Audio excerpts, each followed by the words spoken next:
अस्सलाम वालेकुम। हम सब ना एक सफ़र पर हैं, लेकिन एक मंजिल ऐसी है जिसे अक्सर भुला दिया जाता है, आखिरत।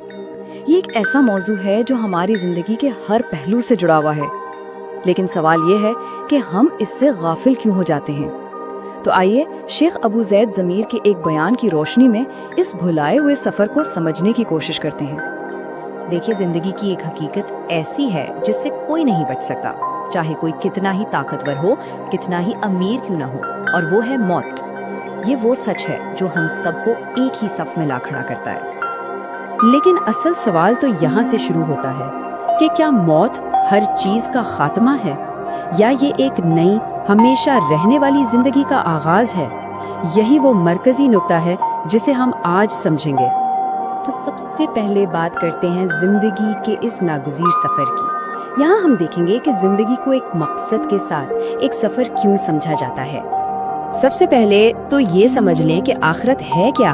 आखिरत असल में वो मुस्तकिल और हमेशा रहने वाली जिंदगी है जो मौत के बाद शुरू होगी। एक ऐसी जगह जहाँ हर रूह को इस दुनिया में किए गए अपने अच्छे बुरे अमाल का हिसाब देना होगा।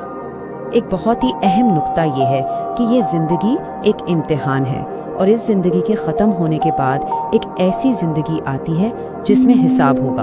मतलब हमारा यहाँ गुजारा हुआ हर लम्हा दरअसल एक आजमाइश है।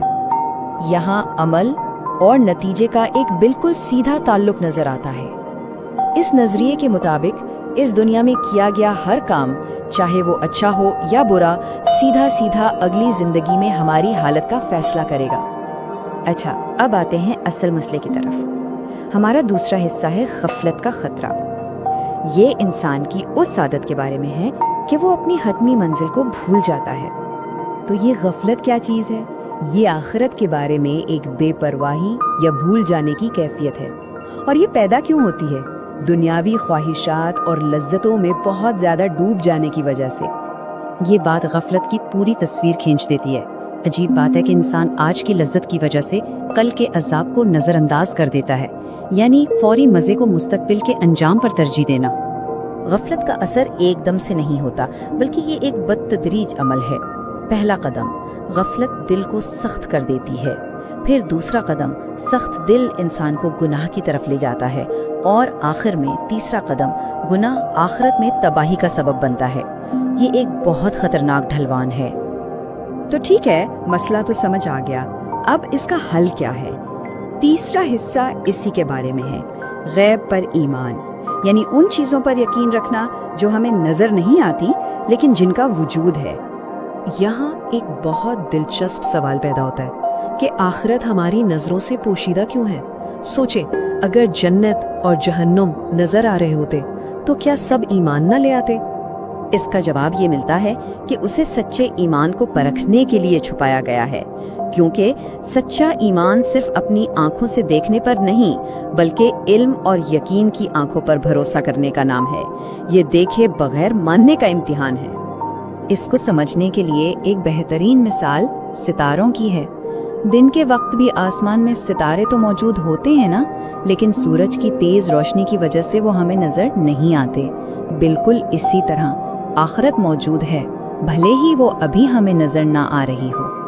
तो सही ज़हनियत के बाद अब बात आती है अमली इक़दामात की।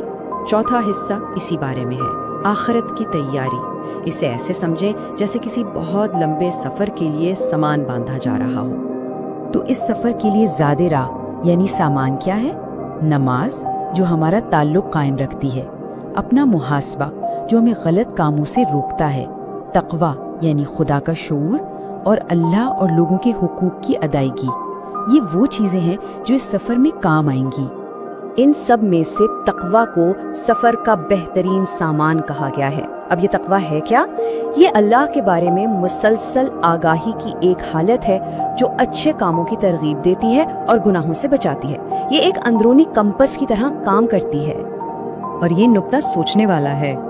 लोग अपने करियर, रिटायरमेंट और छुट्टियों के सफ़र के लिए कितनी मेहनत से मंसूबाबंदी करते हैं, लेकिन इस अवधि सफ़र की तैयारी को अक्सर भुला दिया जाता है।